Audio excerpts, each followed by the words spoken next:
Welcome to what is the final session of Isaac and Rebecca, Partners in Succession, a 5-part series that we have been going through with Rabbi David Silber.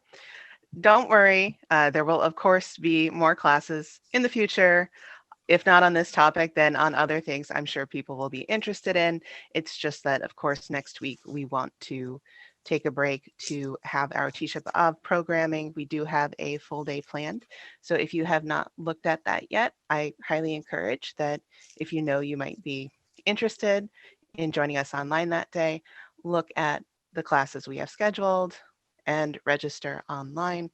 Otherwise, if you would prefer to use your own Chumash, of course, feel free.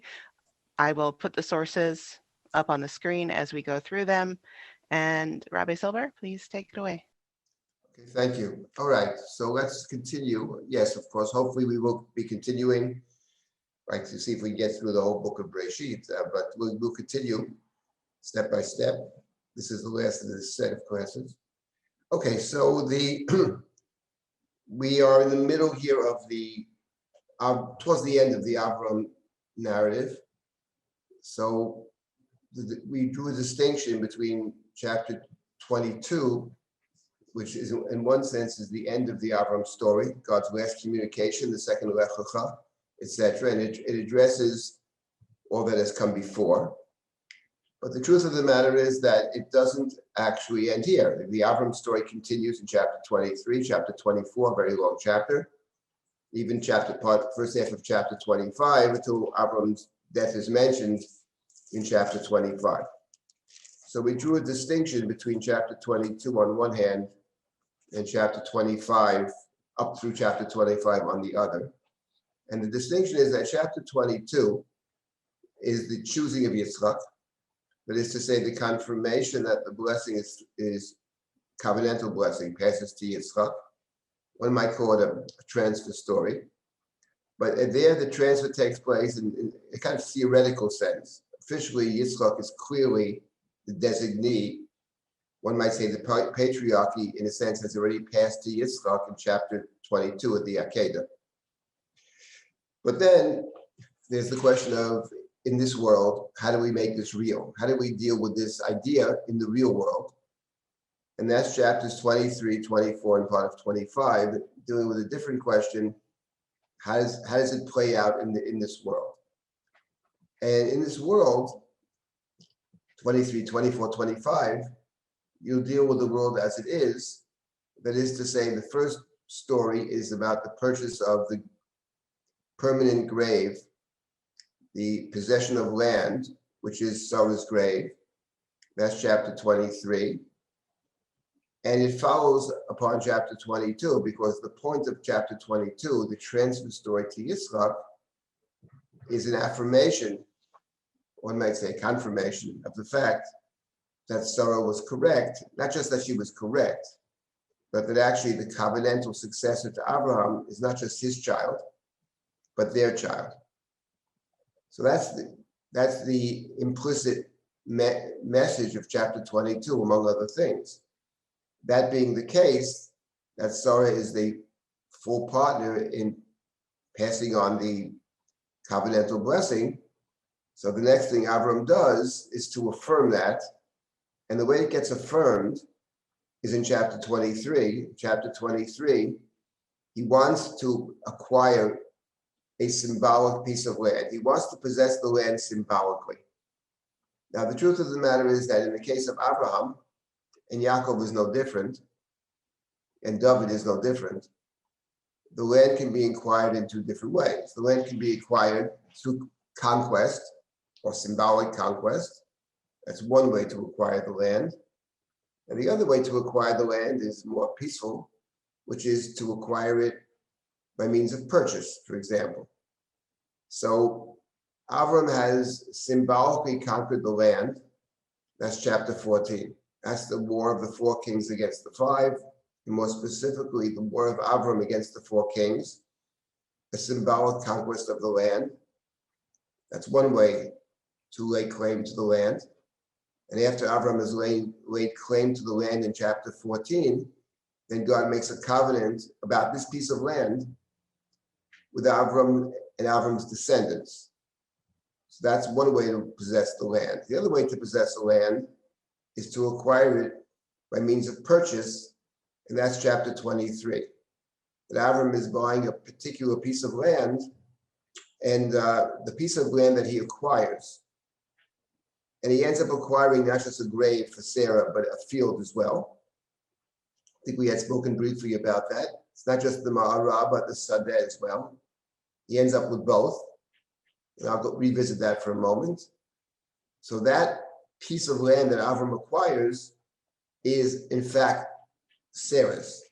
It's in fact Sarah's grave, but Sarah's grave is in this piece of land.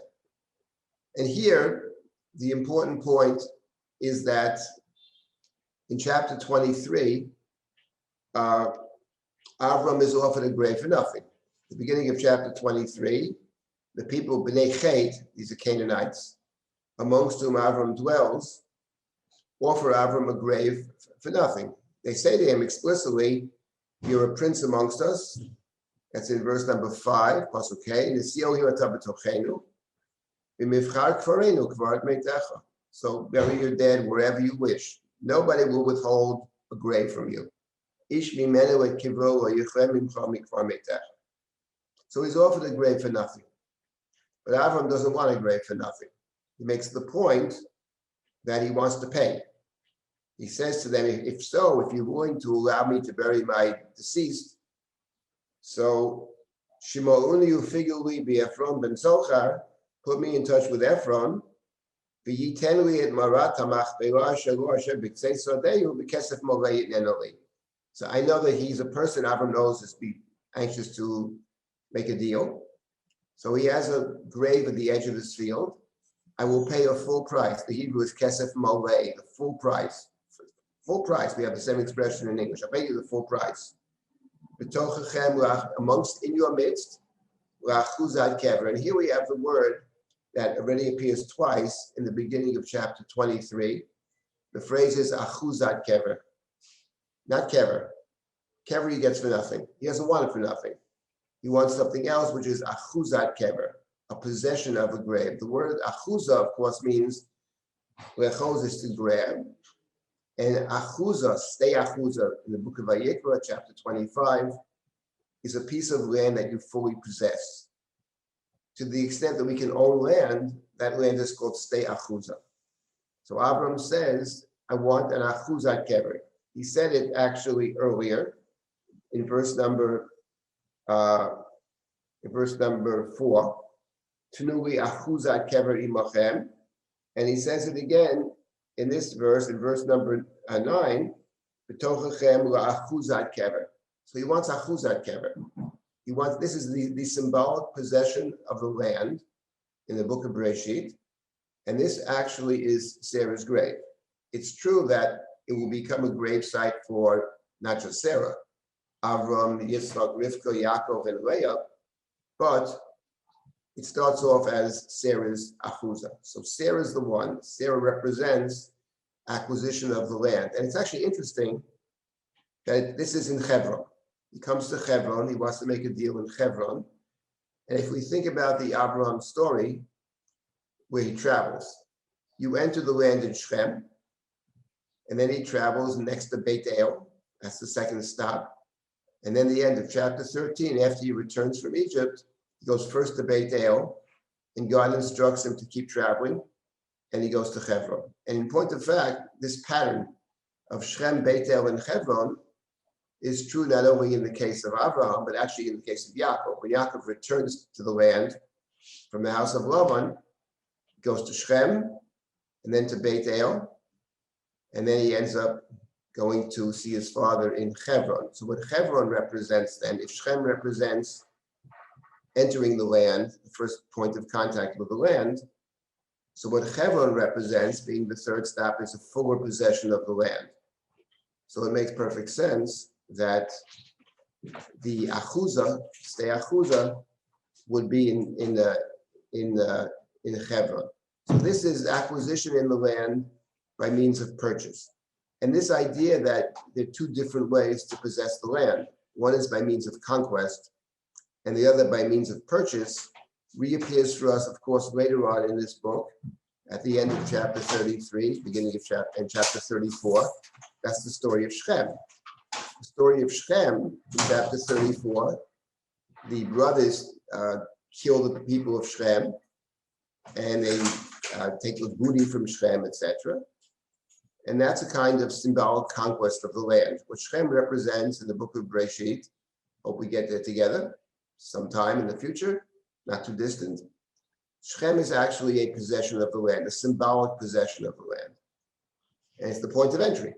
That's what Shechem is. So it's a demonstration that Israel or the descendants will possess the land.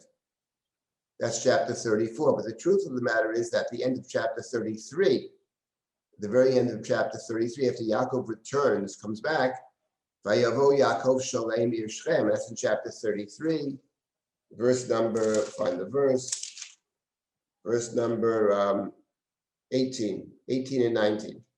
Vayavo Yaakov Shalem Ir Shechem, Asher B'Eretz Canaan, V'Vaomi Padan Aram, Vayicha Lepnei Ha'ir.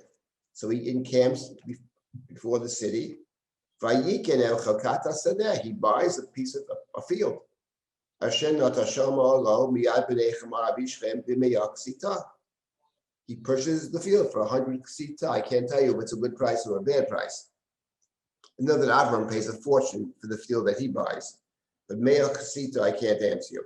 I don't know.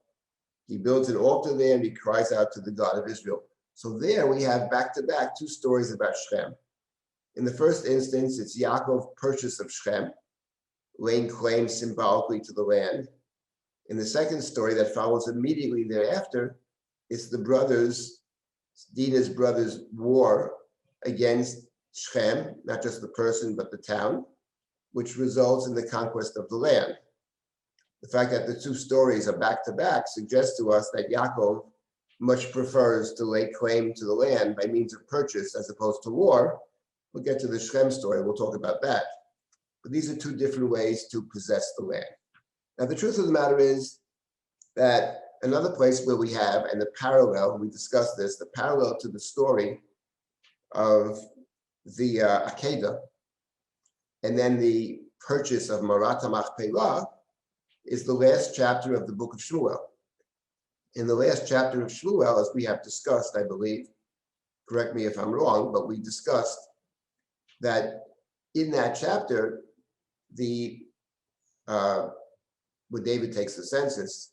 So the first part of the chapter is how David atones for the mistake of taking the census, and in doing so, is in effect told that the city of David, which is also God's city, represents the fact that David will have a permanent kingship in the city of David, which is Jerusalem, in the last chapter of Shmuel. But then after he's told that, in effect, and the plague stops and all that, is stopping, or will stop, he's told to go to Aravna Hayavusi. Aravna Hayavusi, the city of Jerusalem is called Yavus. It's the one city that's not yet captured, actually. So David will possess the city of Jerusalem. He already possessed it by means of war. That's chapter 5 of 2 Samuel. But now he's going to purchase the place of the temple, the place of Aravna, Aron, the place of Mr. Ark. And he goes to Aravna at the very end, and Aravna says, "Why are you here?" Says David, "To purchase the threshing place and to bring sacrifices to stop the plague." And Aravna says to David, "Take it for nothing. It's all yours. Take the threshing floor, take the animals, you can have the wood for the sacrifice. It's all yours." And David says to him at the end of the book, "I'm not taking it for nothing. I'm not bringing up sacrifices that I don't pay for."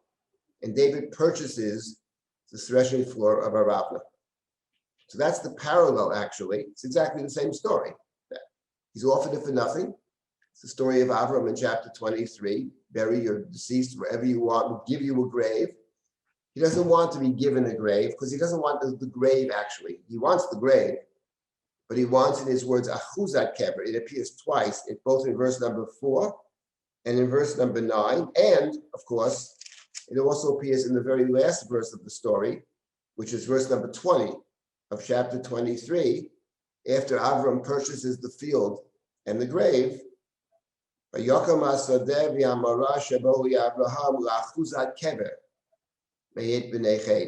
Avram acquired it as achuzat kever, as the possession, achuzah.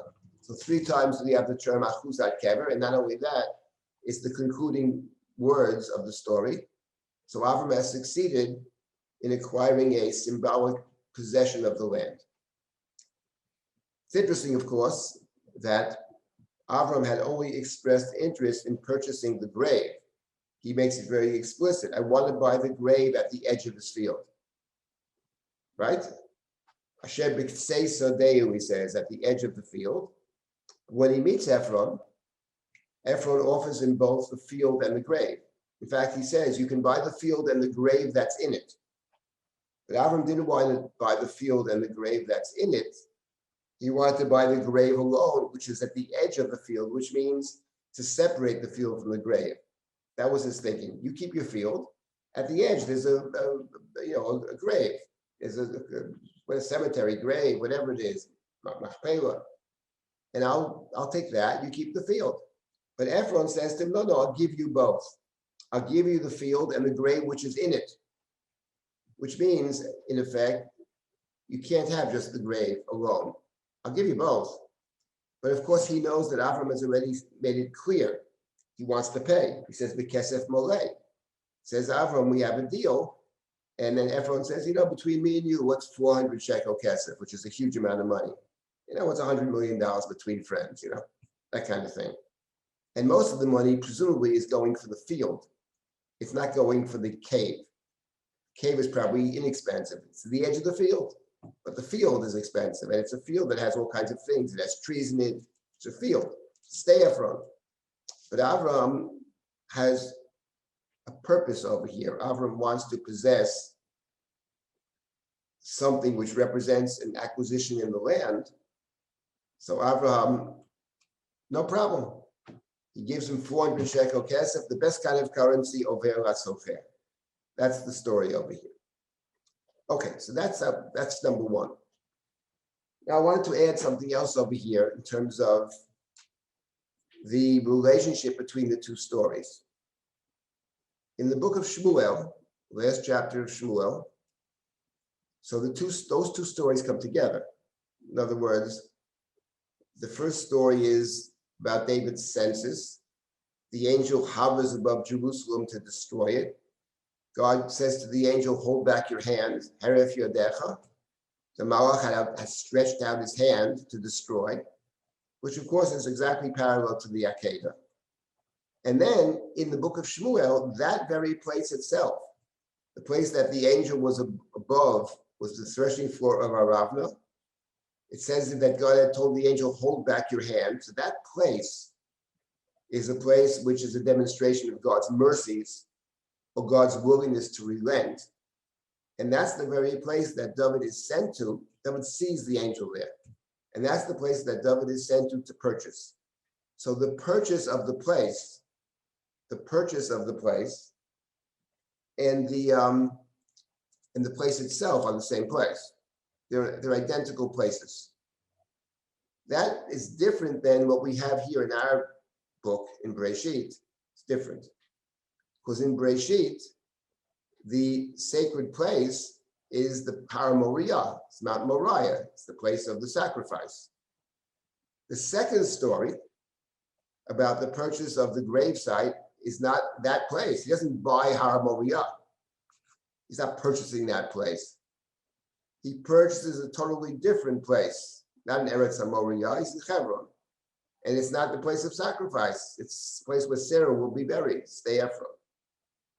So it is different in that sense.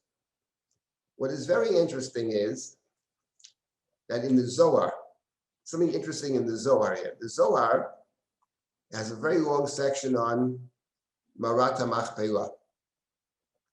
And it's interesting how the Zohar works. The Zohar, of course, uses many midrashim. They may have their own traditions as well, and they add a lot of things.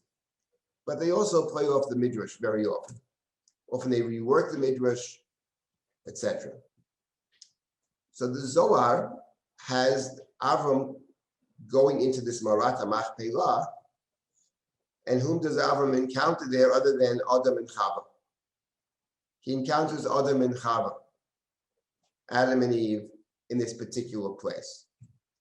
And without getting into the details of it, now, of course, the Midrash already, before the Zohar, the Midrash already picks up on this idea of Marat HaMachpelah as the place where not only Avram and Sarah are buried, and Yitzchak and Rivka, and Yaakov and Leah, but the Midrash says, and Adam and Eve were also buried there.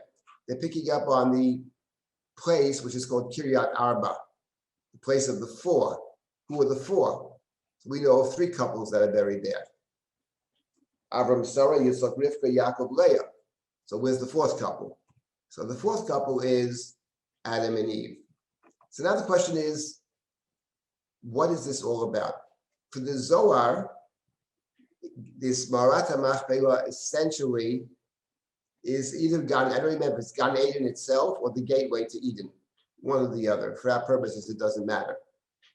And I think what this Zohar is picking up, actually, I don't know if it's conscious or unconscious, but what the Zohar is picking up is something that we had discussed last week, 2 weeks ago, whatever. And that is that one of the important points in conjunction with Akedat Yitzchak is that Akedat Yitzchak is when Avram actually, after all his wanderings, uncovers the place that God chooses. The Akedah is the place that God chooses. And the place that God chooses is the alternative in the book of Bereshit to the Garden of Eden. The Garden of Eden is the first place that God chooses, from which the human is banished, and then begins the search for the alternative to Eden, of which there are two. One is the land of Canaan, and the second is the sacred space within Canaan, which in our book is Har HaMoriah, which later is the Mishkan and the Mikdash, the sacred spaces. So in effect, actually, if you think about it, given our discussion, Har HaMoriah essentially is the replacement of Gan Eden. The Zohar is seeing Marat HaMachpelah as a kind of Gan Eden as well. So what the Zohar is doing, in effect, is linking these two stories in a very profound way. And actually, through the lens of the Zohar, it is basically very parallel to what we have in the book of Shmuel. In the book of Shmuel, there are two different places. The place that he buys is Goren Aravna, is the place of the ark. The ark has found its permanent place, and David buys that place.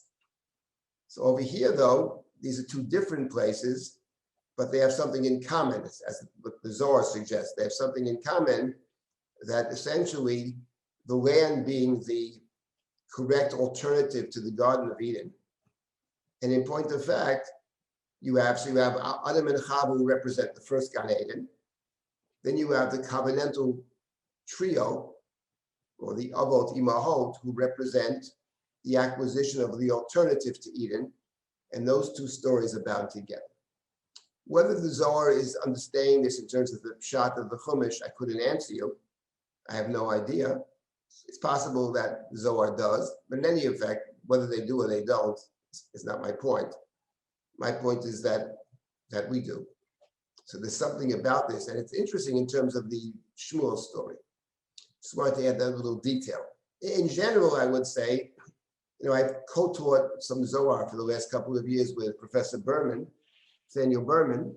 He does the Zohar, that's his thing. And my interest is something different, which is, what did the Zohar think the pshat is? That's very, how is the Zohar understanding that before you jump off in 100 directions? What is the pshat? So that's interesting. That's through the lens of the Zohar sometimes you can see pshat. Sometimes it's easy to see the pshat, and the Zohar picks up on many interesting things. Anyway, I wanted to add that little detail. Okay, let me stop here and take comments or questions, and then we'll jump into as far as we can get today to continue with other elements of the Avram. So we're not going to finish it.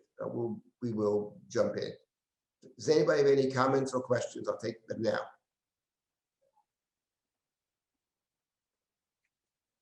Or in the chat. No, if anything's in the chat, I'll take it.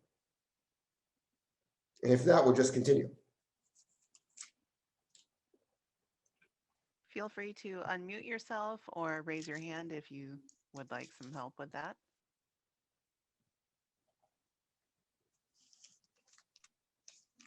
I had maybe something that I saw that it's interesting that he's standing in the face of the dead, and this idea of face comes in chapter 4 all the time with Adel and Cain.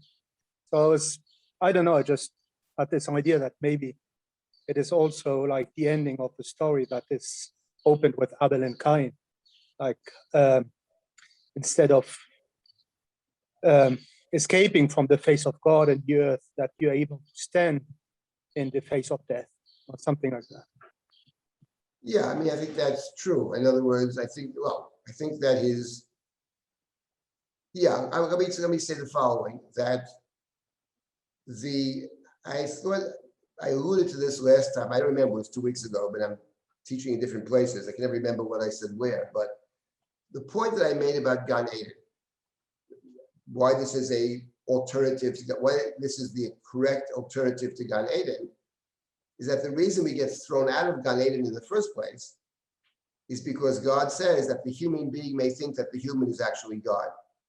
They've already taken from the tree of knowledge, lest they take from the tree of life, right? They may take from the tree of life, and therefore, pen yishlach yado, lest they stretch out their hand and take which they shouldn't take. And therefore, by Yishalcheu Hashem Gan Eden, God sent out the human from the Garden of Eden. With Abraham, it's Al Tishlach Yod Fel Anar. And the point is that with Abraham, when does Abraham get the covenantal blessing? When is it confirmed? It's confirmed at the moment that Abraham is willing to acknowledge his own finiteness, his own mortality. Because if in fact he sacrifices Isaac, he has no future. There is nobody else. Ishmael's gone, he's not covenantal. So the willingness to accept his finality is what allows one to enter into a covenant with God, because that's an understanding. At the end of the day, that's perhaps the primary distinction between God and humans. God is infinite, humans are not. The willingness to accept that is an acknowledgement, I'm not God. If you acknowledge you're not God, you can then enter into a relationship with God. So the point then is that that's exactly the point, and that's the connection to the Garden of Eden. So it probably is important to say that it's interesting in terms of Stay Ephron. I would say the following. I would say that Abraham wanted to buy a grave as a permanent possession. At the end of the day, he ends up not just with the grave. At the end of the day, he ends up with a field. The field with trees in it, no less. Field with trees, another Gan Eden, right? What marks Gan Eden is the trees. All the trees, the one particular tree, the two particular trees. At the end of the day, he only wanted a grave. But he ends up purchasing, and he has no problem paying the money either. And the field is certified as his by Yokam Asodeh, right? And the cave which is in it. It's an achuza. So the point is that perhaps when you're saying something which is connected, which is namely, it's the very acceptance of death, actually, which allows Abraham to enter into this, and Sarah, of course, to enter into this permanent relationship with God. And that is reflected in something else that I believe I mentioned, and if I didn't mention, I'll mention again, and that is that the word achuzat kever, everything begins with the language. Achuzat kever appears 3 times in the story, and not just that, it's the last verse. And that's what Avram says. It's his first statement and his last and the last verse. I want achuzat kever, he got achuzat kever. He got more than that, he got actually a field. He gets both. Because at the end of the day, you acquire everything you can acquire, the achuza, the world which lives, only if you are willing to admit to the fact that you're limited. A human being is a limited being. Human is not God, which is the acceptance of one's finitude, finality. What can you, that's to be human. And the achuz is also the same root as Just hold on one achaz. second. Just one second. Oh, yeah. One second. But there's something else additional to that, which is that when Avram speaks to Bnei Chet, I believe I mentioned this, he starts his speech with the words, Ger v'toshav anochi imachem. I am a stranger, ger, with you. Give me achuzat kever. A ger means of someone who's not permanent. A ger is a temporary resident. And what's interesting is that expression, ger v'toshav, has a parallel expression in chapter 25 of Vayikra, where God says in chapter 25 of Vayikra, in the context of the sabbatical year and the Jubilee year, Gerim v'toshavim, you can't sell the land forever. The land reverts back in the Jubilee year. And the God says, why? Ki gerim v'toshavim atemi modi. You are strangers and sojourners with me. It's not your land, it's my land. And the next verse is, after God says it's not yours, you're really strangers, gerim, temporary residents. The next verse in Vayikra, uv'chol eretz achuzatchem ki'ulat titnu haaretz. In the land of your achuzah, in the land of your possession, bring redemption to the land by the willingness to give up the land, by the acceptance of the fact you can't sell it forever because it's not yours. And there in Vayikra, you have exactly these same two expressions. On one hand, ger v'toshav, on the other hand, achuzah.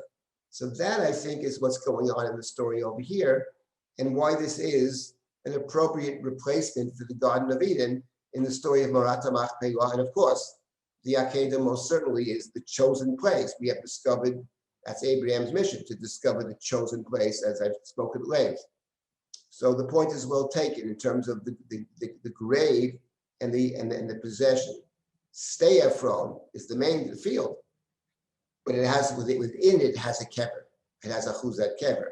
So there's that consciousness that we are, in a sense, temporary residents. Yes, Robin, what did you want to add? Yeah, just research that that Achad Bakarne, like the eye which is taken by his horns, is the same root. It's also like this taking.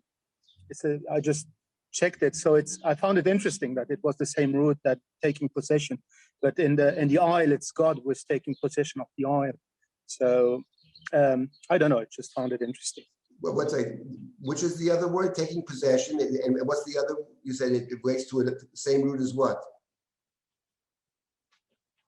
Nechaz. Oh yes, nechaz basvach mikadav. Good point. That's a very good point. That's an excellent point. I didn't think of that. That's a very good point, which is another linguistic link between the two stories. Very good point. Always something new. Very good point. Nechaz basvach mikadav. Yes, excellent. Thank you for that. I wanted to ask, very often in that whole exchange, it's Lu Shima'eni, the Shoresh Shin Mem Ayin comes up again and again. Yes. Is there anything you want to say on that? It was very striking to me. You're very correct. It's back and forth, back and forth. I mean, it is, you have to remember that the verb Lishmoa came up very significantly in terms of Sarah, right? Vayishma Avram L'Kol Sarai in chapter 16, and then God's directive in chapter 21, Kol Asher Tamari Lecha Sarah Shema B'Korah.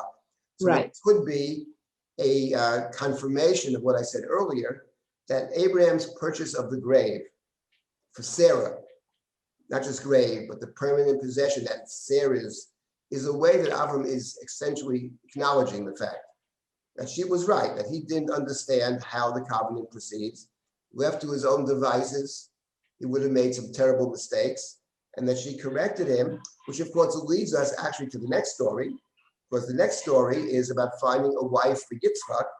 And the point is, obviously, if Abraham needed Sarah to direct him as how the covenant proceeds, then conceivably Yitzchak will need a partner to direct him how the covenant proceeds, and that is certainly true. True. That's the story of chapter 27. Which let's call that the second transfer story. What's very critical to understand, of course, we're not going to get there now, but we will get there in the future. I've been doing a lot of thinking about it. Some of this stuff is just terrifically interesting. that actually the two stories are deeply connected to each other. So in other words, what Avram understands after the Akedah is she was right, and we have to figure out how to acknowledge that on one hand, also how to plan for the future.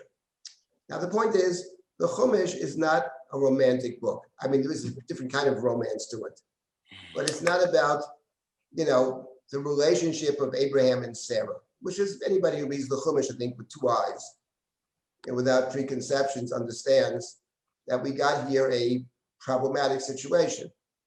If a man can say about his wife, she's my sister, about whom God has told him, she will bear your one and only covenantal child. And 3 chapters later, he saunters into the land of Avimelech for unknown reasons and says to the whole world, meet my sister, we got a problem. Not only that, after the fact, why did you lie to me? She really is my sister. So obviously we got deep problems here. But that's not the point. I mean, and the Medrash, and frankly, at the Akedah itself, Sarah is completely not mentioned at the Akedah. The Midrashim may mention it, but at the end of the day, the Akedah Yitzchak, which is about Abraham, doesn't mention Sarah one way or the other. All kinds of Midrashim, when she finds out she died.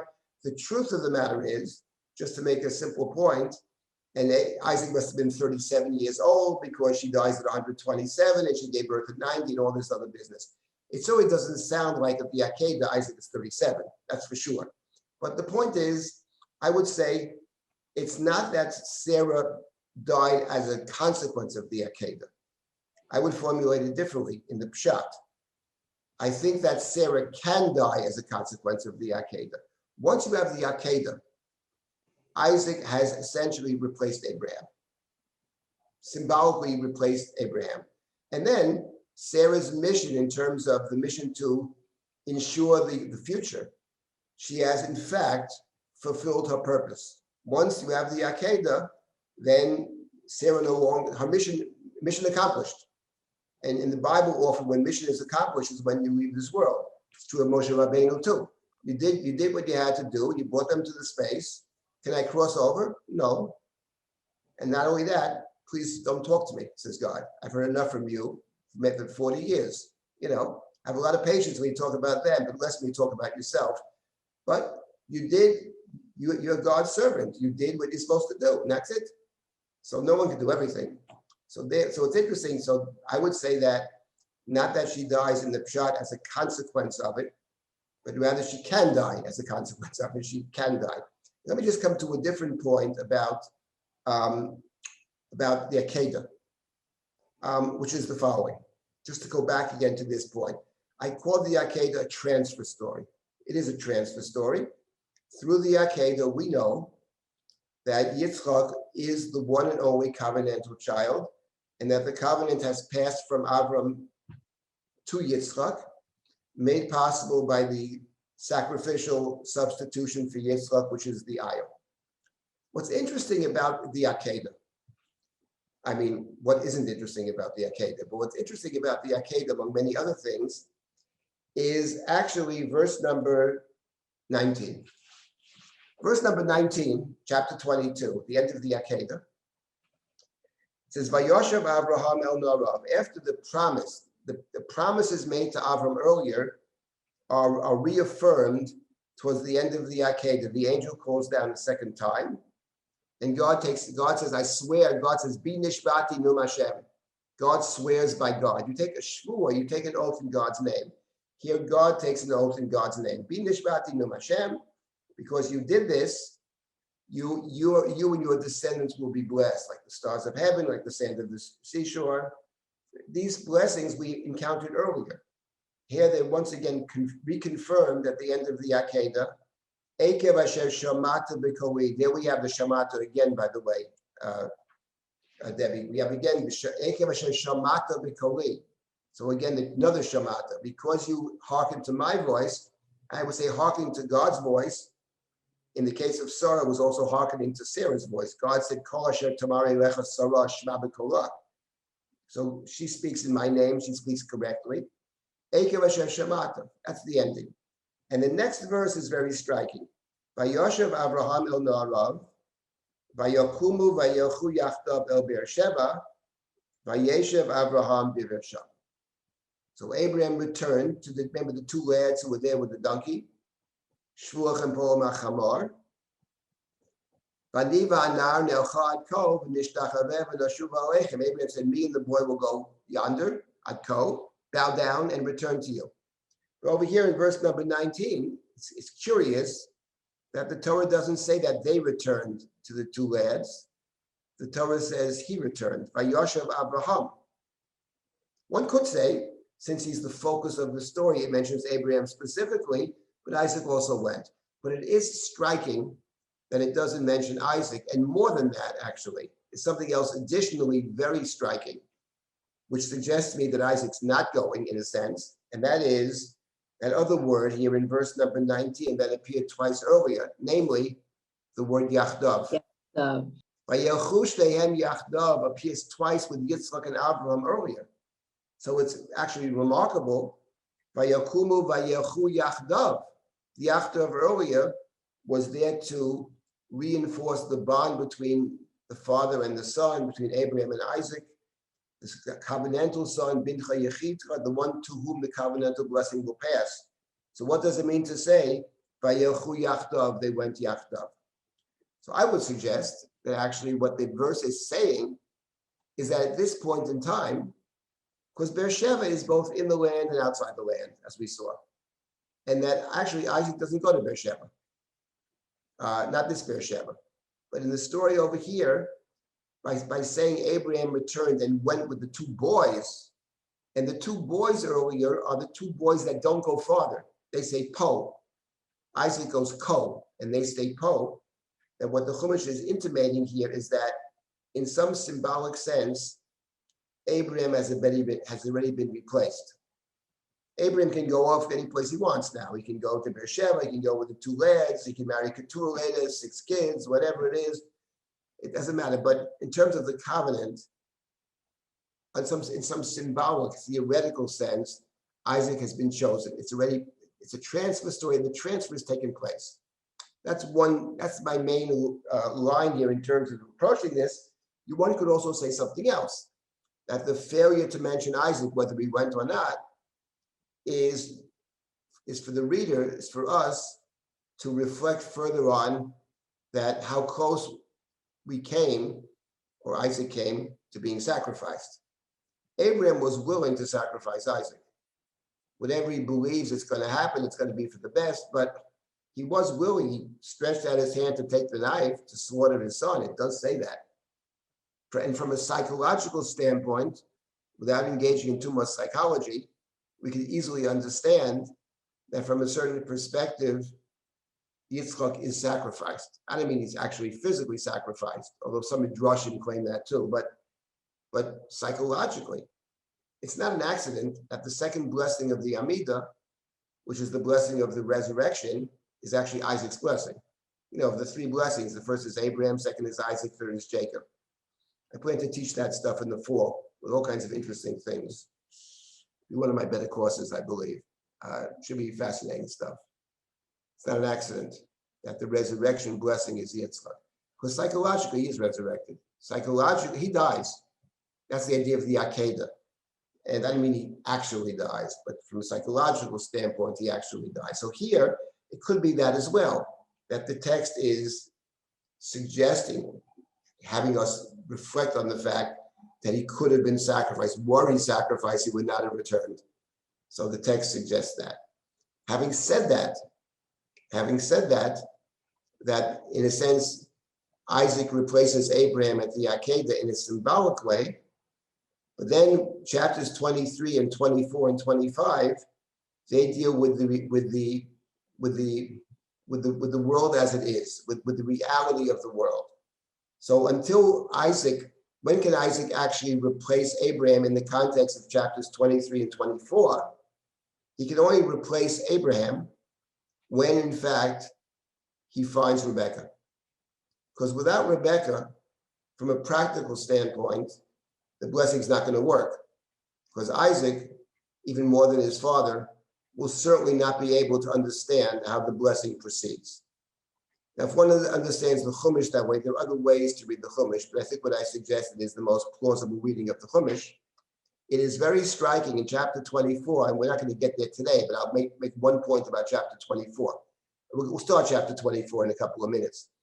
Abraham sends his servant to find a wife for Isaac. This is chapter 24. Sends his servant, his most trusted servant. And the servant, who's quite good, actually, sets up a test to find the appropriate wife for Yitzchak. And that's the story of Rivka. And then he accompanies Rivka back to her house, and he has to sell the family on the idea that Rivka should marry Yitzchak. So he comes back and he has to convince them to let their very young daughter leave home and travel with him to a distant land. How he does that is a whole story, and we'll study that hopefully in the future. In any event, it says that when he got to the house, they invite him in and they give him to eat. They place food before him. This is chapter 24, verse number, where is this over here? Verse number 30, I think it's 33. I don't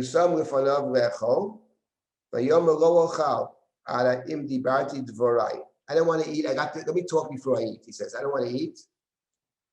We have to talk first. I will discuss why, but we have to talk first. Vayomar, and he said, Evid Avraham Anochi. Let me tell you who I am. I'm Abraham's servant. It's very interesting that the Midrashim think this is Eliezer in charge of the household, and maybe it is Eliezer.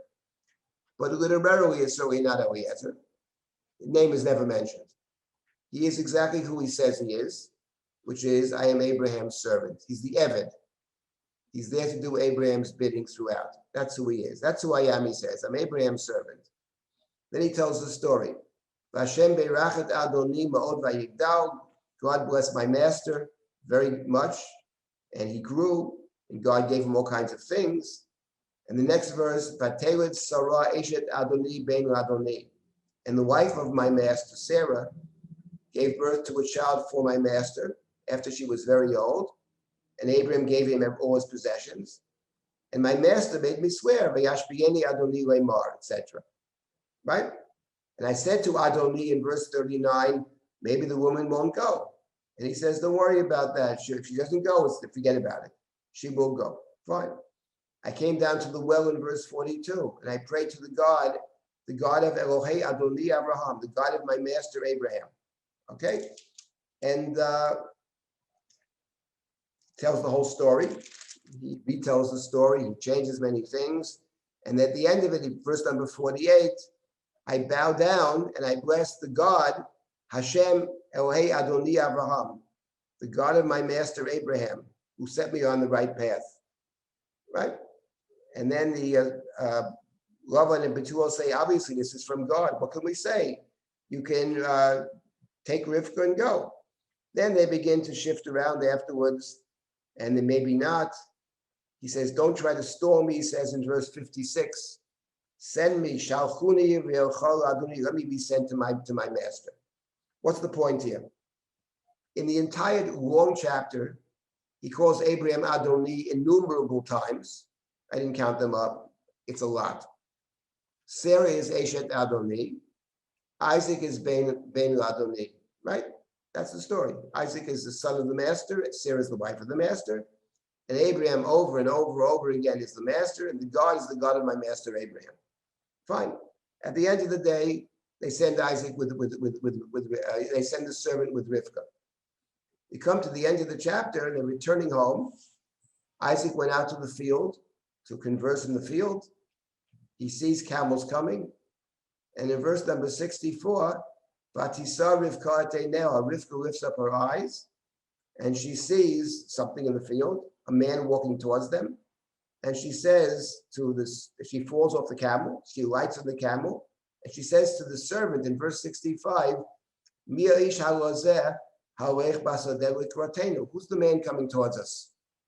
Vayomer Eved, hu Adoni, this is my master. And she puts a veil on herself. The servant should have said, the son of my master. The son of my master. That's the master throughout the entire longest chapter in Genesis. The master is Abraham. What does it mean to say, this is my master? And not only that, the very next verse, and the servant reported to Isaac all that had happened. He shouldn't report to Isaac. Isaac didn't send him. You report back to the one who sent you. So the servant should report back to Abraham, obviously. So what does it mean? It means very simply, Abraham is retired. Patriarch emeritus. He's not the master anymore. There's a new master here. Isaac has replaced Abraham. And when? The moment that Rivka meets him. The moment Rivka meets him. Here's my point, that the two stories actually, the Akedah on one hand, and the marriage to Rivka on the other, those are two parallel stories. The first is about the symbolic succession of Isaac. Isaac replaces Abraham. Abraham goes off with the lads, Yachdav with them, Isaac's not. But over here in the real world, when he finds Rebekah, Isaac has replaced Abraham. And not just that, by the way. There's actually something else interesting as well, which is the last verse. So after the servant reports back to Isaac, not to Abraham, in the last verse of chapter 24, he brings Rebekah to Sarah's tent. He took her, she was his wife, and Isaac loved her. And thus did Isaac find comfort after the death of his mother. So what you have over here, actually, one might say, yes, it speaks of Isaac's deep connection to his mother, his love for his mother, and his love for this woman whom he brings into Sarah's tent. So the same way Isaac has replaced Abraham, Rivka has replaced Sarah, but one might say even more than that. One might suggest here, the story of Parshat Chayei Sarah begins with Abraham mourning, crying, eulogizing, with Sarah Kotak. Two terms that we identify with mourning. But here's another term, which is nechama, which is nichum avelim. Isaac is consoled when we find a replacement for Sarah. And up until this point, in other words, up until one might say in the broader scheme of things, up until you find Rivka, we the reader can't be fully happy with the story because who's going to replace Sarah? If Sarah was essential to understanding how the covenant proceeds, and Abraham would make a mistake, we have no reason to assume that Yitzchak, his sheltered son, would do any better. And now the answer to our problems is in the form of Rivka, who Isaac replaces Abraham, Rivka replaces Sarah. Okay, now let me take any comments or questions, and then we will start with a new, something new. I mean, that's not new, it's continuation. We're not going to finish it, but at least we'll start it. Yocheved, yes. Yes? So okay. This is kind of, I guess, an aside, but we've also been told very clearly that Eliezer won't inherit, that it has to be Sarah and Abraham's son. Right. If we go with the Midrash that this servant is Eliezer, it's interesting that all the way through the story, he keeps saying, the God of my Lord, of Abraham. Right. He doesn't say my God. And that here it's very clear that he is not the right one for the covenant because he's not the one who is tied to Hashem. It's Oh, I don't know about that part of it. Well, Abraham's servant is great because it will study the story. Because on one hand, he understands what Abraham tells him straight out what he wants. We'll get there. Abraham's very clear about what he wants. Can't be more clear. But the point of the story is that throughout, from beginning to end, one gets the impression, even though the servant has complete latitude, Abraham says, here's what you got to accomplish. I don't care how you do it, he says, but here's what you got to accomplish. And he trusts this fellow who understands perfectly what Abraham wants. He's a servant. He's going to do the will of his master. but his master never told him, how do you find such a person? Abraham said one thing, the correct person is a woman who's going to leave her home and follow you into parts unknown. That's the right person. And Abraham says, the same way I left my home, the correct person is like me. She will be willing to leave her home, to make that choice and to leave, which is what happens in the story. At the end of the day, it's her decision. The family says, ask her what to do. They don't want to let her go. Ask her. Elech, one word, I'll go. But how do you find this person? So Abraham doesn't say how to find the person, and the servant is on his own. So the servant is the perfect person. Because if you have a vision, what you want is an assistant who understands the vision perfectly, which is not easy to understand. And then says, I'm going to make this thing happen, and has the ability to make it happen, which is a different set of gifts. How do you make it happen? How do you deal with the lovins of the world? And the servant knows how to do it. Now, as far as the servant not saying, my God, okay, that's true. Because the servant has no, in the story, it's interesting, the servant has enormous latitude what to do. But the servant always, if you ask the servant, who are you? It's very striking that he has no name. He says who he is, Eved Avraham Anochi. And I would add, by the way, in conjunction with your mentioning the prayer, that when the servant prays to God, the servant prays to the God of Abraham, his master. That's how the servant prays. At the end of it, he bows down and he thanks God for answering his prayer. Right? He prays, do kindness with Abraham. Well, actually, that's our prayer, isn't it? Isn't that what we do every 3 times a day? And we say it's our God too, that's true. But the focus in the Amidah, which I'll be teaching next year, I hope, that stuff will be, I mentioned, very interesting. But that's our prayer.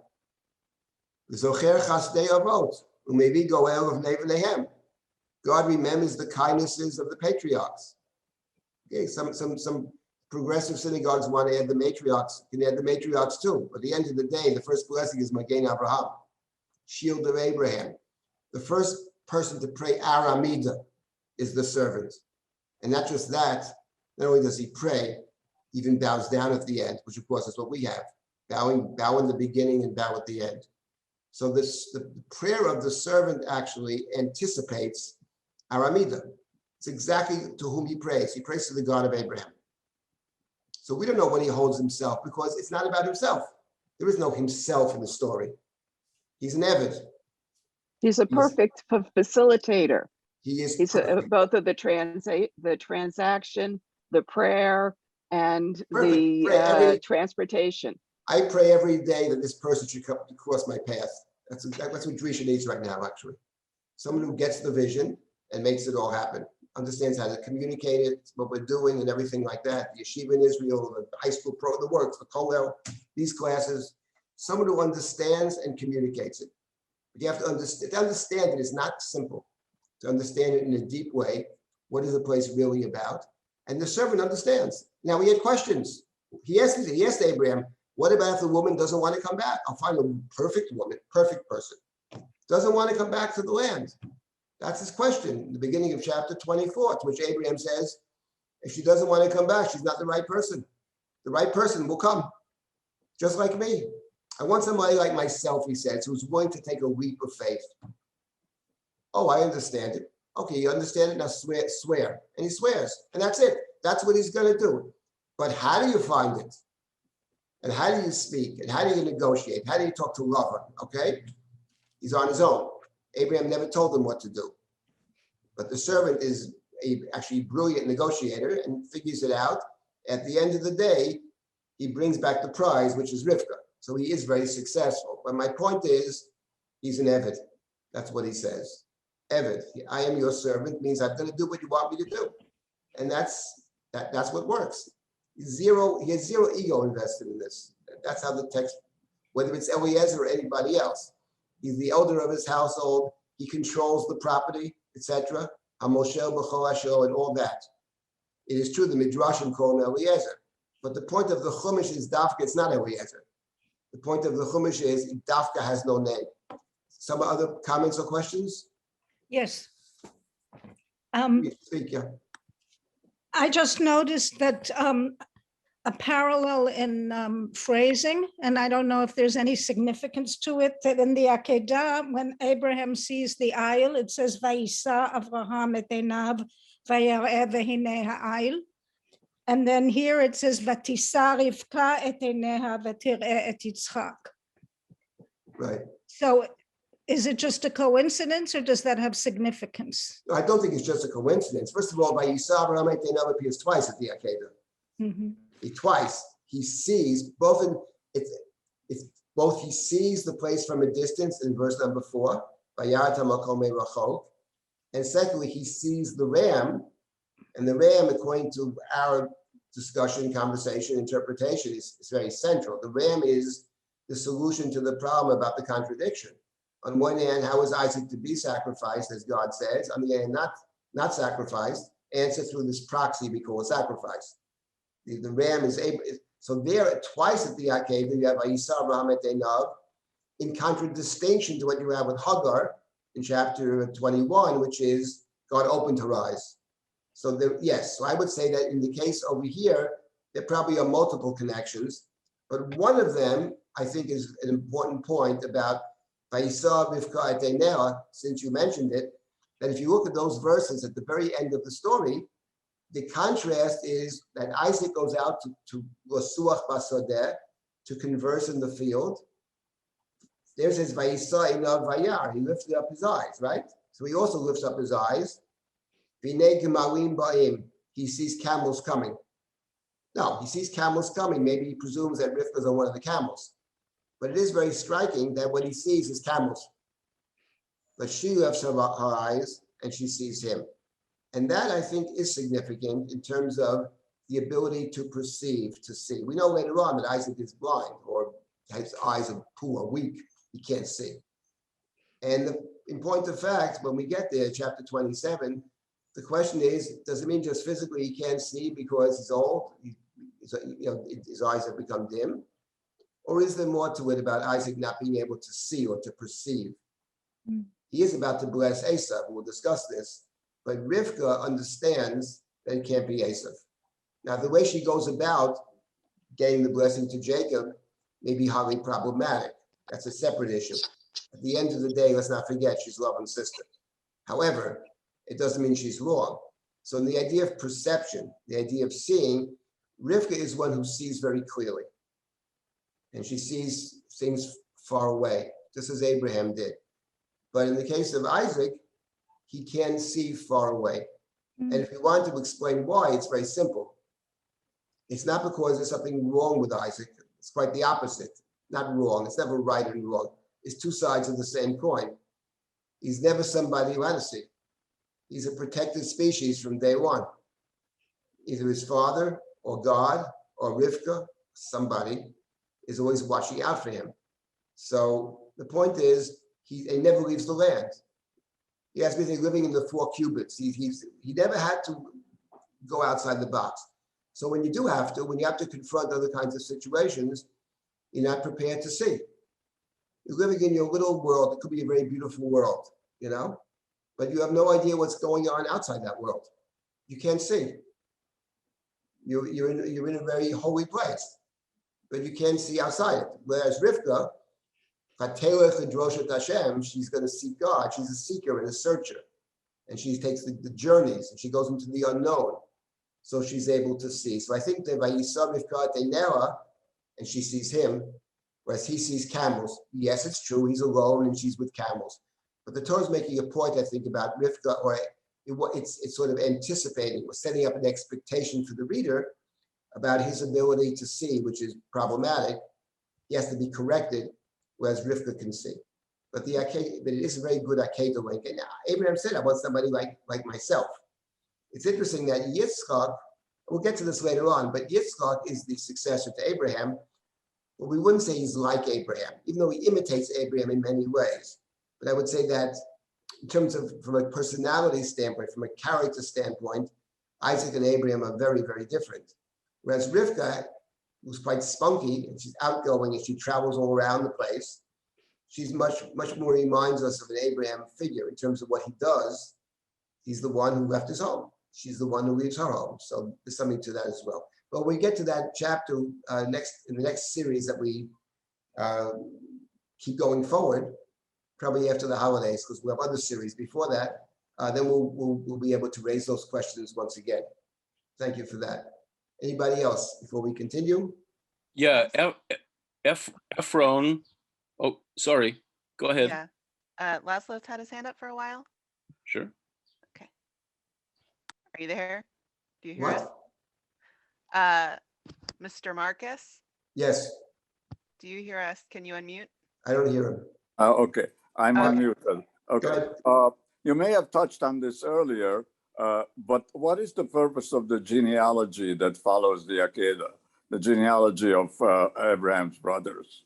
Yeah, so I think the purpose of the genealogy, which is there, in other words, it has two purposes. One is to mention Rivka, to anticipate Rivka as a central player. But of course, the genealogy could have appeared before chapter 24, when we encounter Rivka, and not before chapter 23. So I did touch on it, I think, here. I've spoken about it many times. I think the purpose of the genealogy is to separate the Akedah from the story that follows.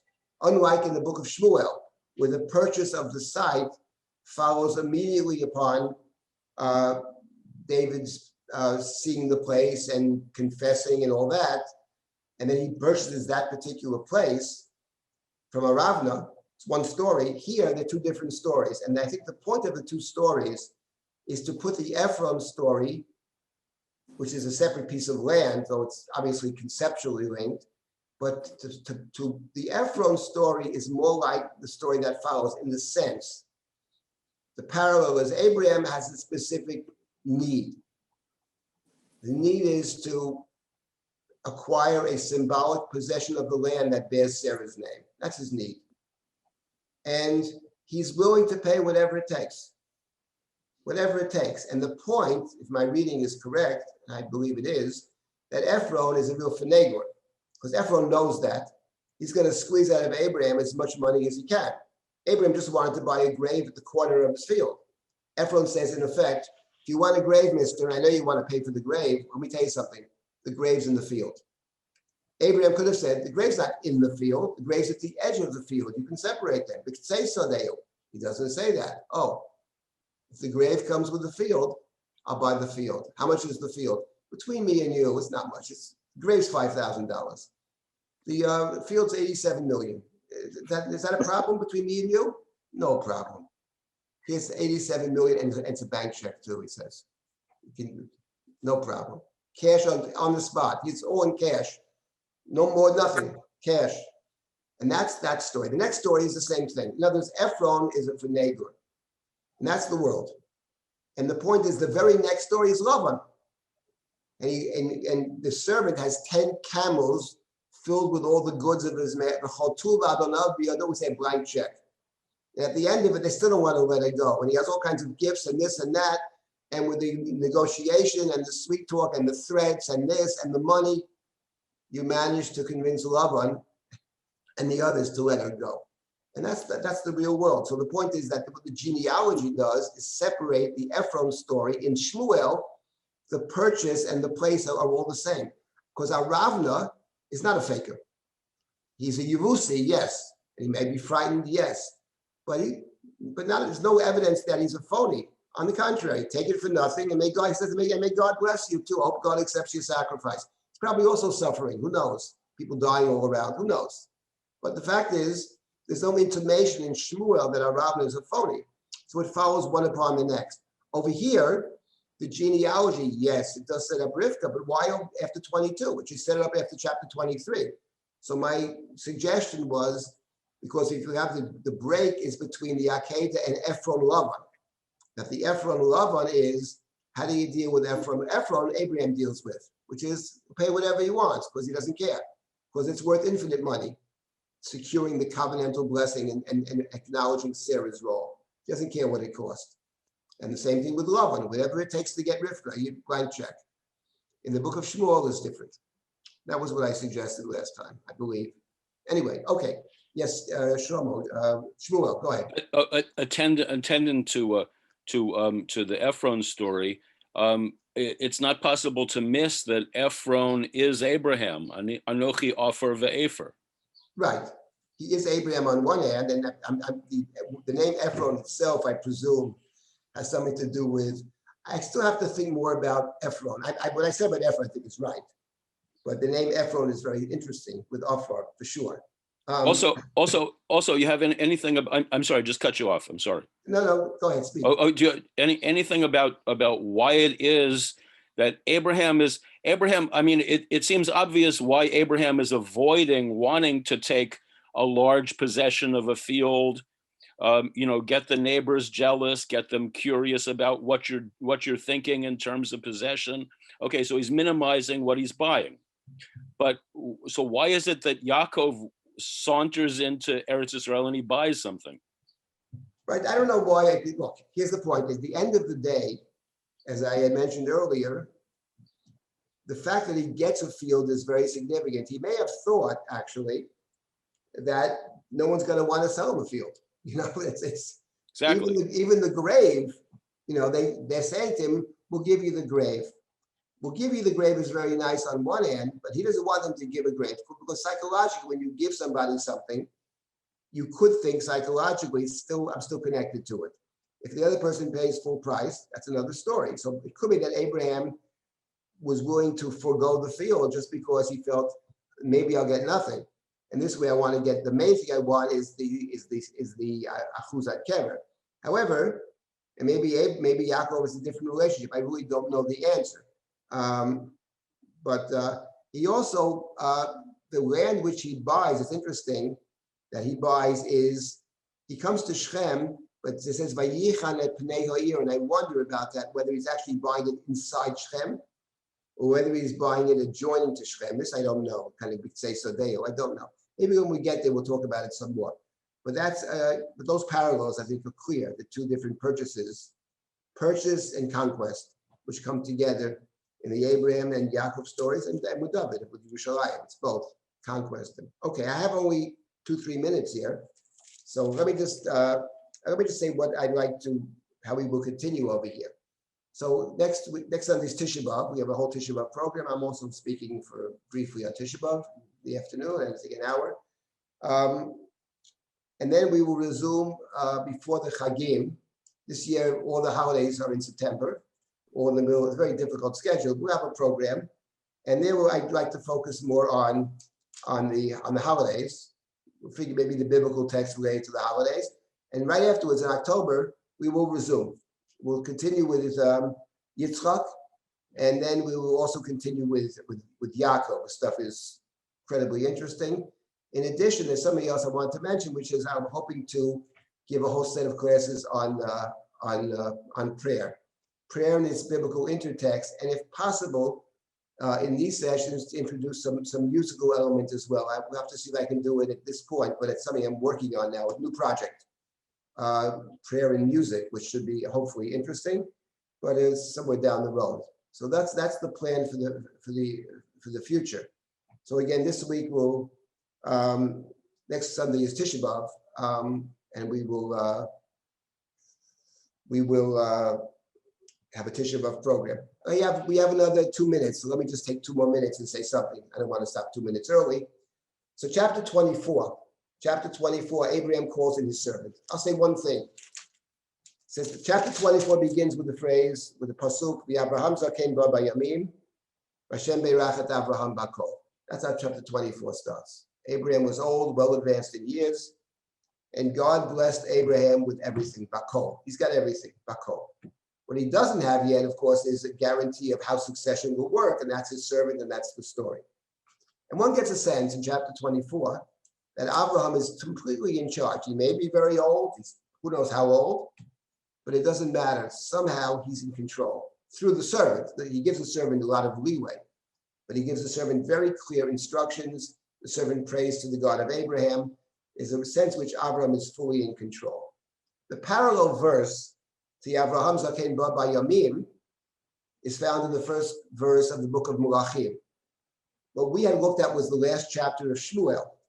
the parallel to the Akedah, and then the parallel to purchase of Marat Machpelah.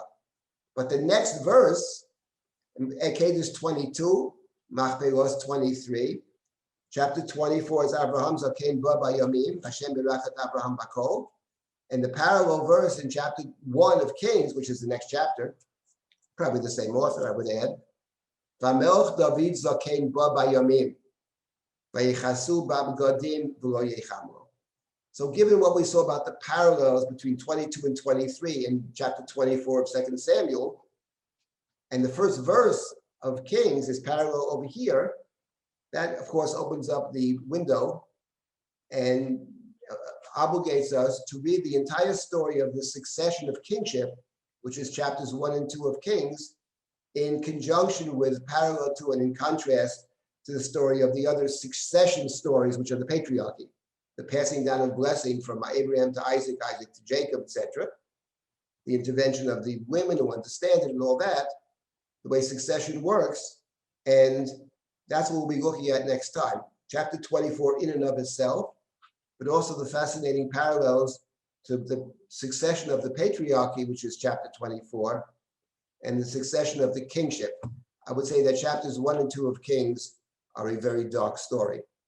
That's not true of the story over here. These stories have a very, especially this chapter, and Ephron too, Parshat Chayei Sarah, relative to other parts of the Torah and the Bible, is a very sunny story.